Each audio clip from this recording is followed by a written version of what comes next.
Everyone. So the framework of the deal would likely involve Malik Beasley, Mo Bamba, and the number 17th pick getting exchanged for a starting level player. The Lakers could also exchange a smaller deal with only one of Malik Beasley or Mo Bamba plus potentially the pick.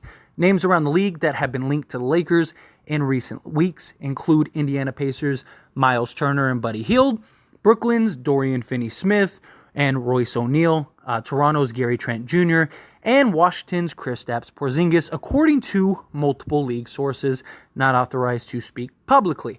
Well, Kristaps Porzingis is heading to the Boston Celtics, which is a shocker, and I'm not going to lie, kind of sucks, right?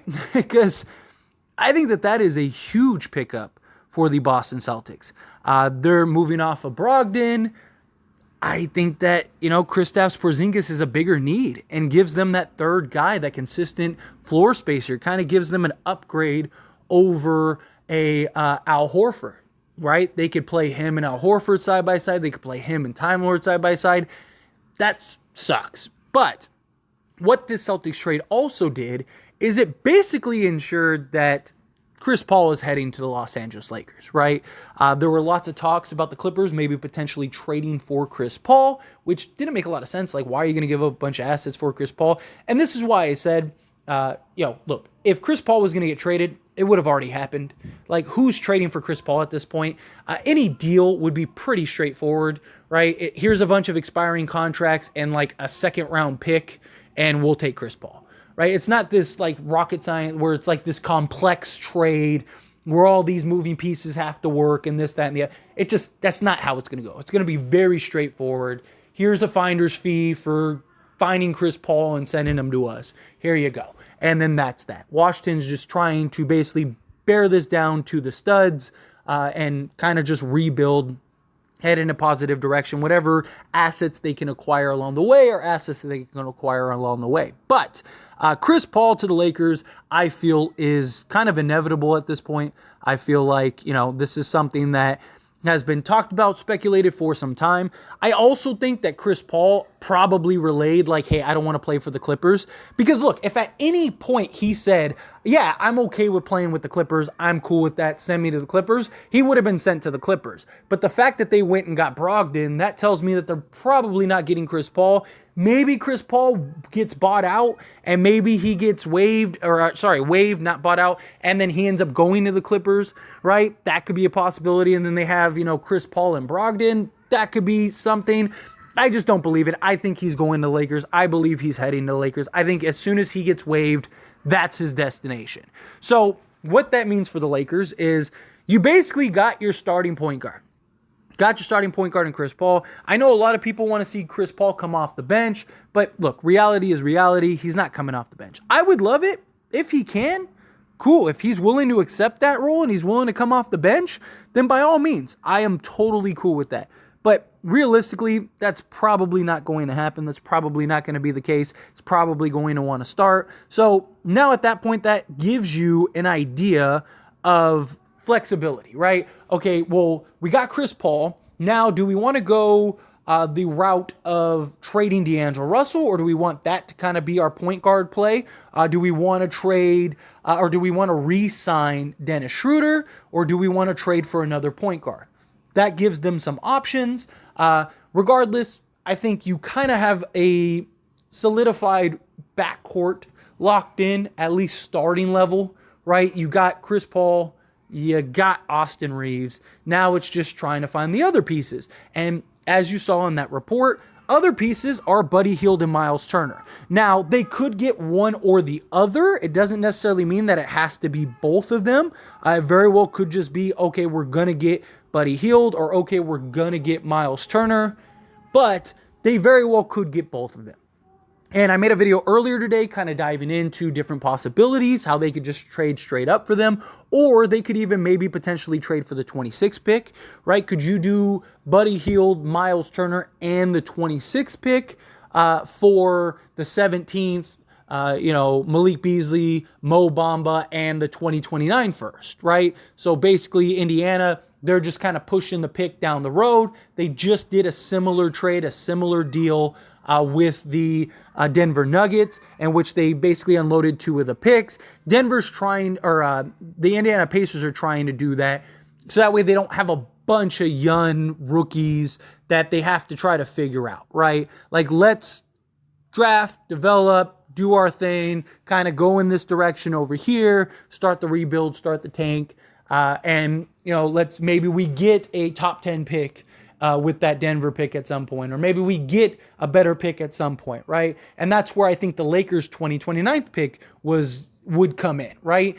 They want later picks so that way they can kind of mold this team, mold this roster, and then have some maybe tradable assets or get that, home run pick later on down the line. Like if the Lakers have the 2029 pick and let's say the Lakers are terrible, right? And all of a sudden that becomes a top 3 pick or the number 1 pick or something like that. Then in hindsight, the Indiana Pacers are going to look like they just got a fleece of a deal, right? The Lakers' window is now. They're trying to go for this home run play. They're trying to find deals that bring in starting level guys, right? They're trying to find deals that bring in guys that can really make an impact right now. Yes, I understand that a lot of people want the Lakers to draft at number 17 or, draft something, but the Lakers don't have a problem finding young talent. You have a great young core established already. You don't need to keep adding these young pieces when you're not in a rebuild stage. You're in a let's push for a championship stage. You were just in the Western Conference Finals. You still have LeBron James. You still have Anthony Davis. There are reports coming out that the Lakers are operating as if LeBron James will be back next year, not this year coming up the following year, right? Because he probably will. Right? So you use this window that you have, you push your chips to the table, you try to go all in, try to win a championship. The Lakers scouting and draft department is A1, right? They're going to find those undrafted gems. The Lakers will probably find an undrafted guy or two in this draft. And they still very likely could still have their 47th pick. They'll probably find somebody in that draft. Could they make a deal where they get the 26th pick, Buddy Hield and Myles Turner from the Indiana Pacers? Then there you go. Now you got 3 guys. Now you got 2 guys that can help now, one of which in Myles Turner is young enough to be a huge factor for the next 5+ years, right? So that is something. The Lakers are looking right now and seeing all these teams are getting better. Phoenix Suns got better. Personally, I don't know. I think that's debatable, but they did. I mean, they did get better, right? They traded Chris Paul for Bradley Beal, essentially. They got better. But you're looking at like the Boston Celtics. Boston Celtics just got better. There are several teams that are very likely going to get better. Do the Miami Heat get Damian Lillard? Okay, well then they probably get better. There are teams that are making the push to go all in. If the Lakers just stand pat, they're going to end up missing the boat. They are. They're going to end up missing the boat. You got to go make a splash. You got to go make a move that makes sense for the Los Angeles Lakers. And getting Buddy Hield and Myles Turner, I think, makes the most sense with the roster that you have. Now you basically have your roster locked up. You get Chris Paul. Now you add Chris Paul, Buddy Hield, and Myles Turner to this roster. That's probably the best and deepest team in the league, right? Starting 5 of Chris Paul, Austin Reeves, LeBron James, Anthony Davis, Myles Turner. And then you have a bench of, maybe D'Angelo Russell. You could go Max Christie, Jared Vanderbilt, Rui Hachimura, and then go find another center that you can get. Maybe you can get a Plumlee or something like that, right? Now you're stacked. Now you're set, right? Now you got this interchangeable lineup. You're 10 deep, like legit 10 deep. Guys that can show up, guys that aren't afraid. That's the difference, right? I mean, I don't hate the idea of getting like a Finney Smith or getting a Royce O'Neal or something. I just don't think they're worth the 17th pick. Like, I would love Dorian Finney-Smith. If we could get Dorian Finney-Smith, I am all for it. But I want more than just Finney-Smith. Like, if we don't have to give up the 17th pick, like if we could do Finney-Smith and like 3 second-round picks or something like that, then sure, I would be all for it. I just think like Finney-Smith is great. Like, he could be our starting level small forward and kind of round out the roster nice, especially if you get Chris Paul. I mean, look, Chris Paul, Austin Reeves, Finney-Smith, LeBron James, and Anthony Davis is still a very good starting 5, right? But I almost feel like I'd rather, at least me personally, I'd rather just go get somebody to draft because Finney-Smith is great, but he's still 30. Right? He's getting up there, and I don't think Finney Smith by himself makes us like all of a sudden that's it. Like he's the difference. He's the difference maker. I think he would make a difference. I just don't think he's the deciding factor that changes the outcome, right? Where if you could get him and Royce O'Neal, well, maybe now you're kind of cooking with fire, right? Now you got basically two legit 3-and-D switchable type of defensive guys. I think now we're getting closer. But I don't know. I would rather the Lakers, if it comes down to that, I think you get Buddy Hield, you get Myles Turner, or you go and you look for like a real impact guy. Like, can you get a DeMar DeRozan or something? If you can, then cool, go that route. But just to get like a rotation guy, I'm not really huge on it. I mean, look, again, I think Finney Smith definitely makes the Lakers better. Like, there's no doubt in my mind that he makes the Lakers better. But I feel like I'd rather have more of an impact, right? I think Buddy Hield and Myles Turner make that significant impact. And this is coming from somebody that was completely against that deal, this time last year. Primarily because we needed more than just Buddy Hield and Myles Turner. Now, I think that's kind of all we need. A dead-eye shooter and a legit 3-and-D center that can block shots and defend and give us some Anthony Davis insurance.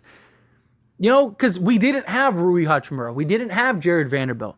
We didn't have Austin Reeves and his standoutness, right? Like, he was kind of like a question mark when this was a thing. Like, last time that these were conversations. But now the Lakers actually have a legit roster. So now you look at it and you go, okay, like, wait a minute. Like, you had Buddy Hield. You basically, if you took, if Malik Beasley and Mo Bamba were Buddy Hield and Myles Turner, the Lakers probably win the championship this year. Like, I really believe that.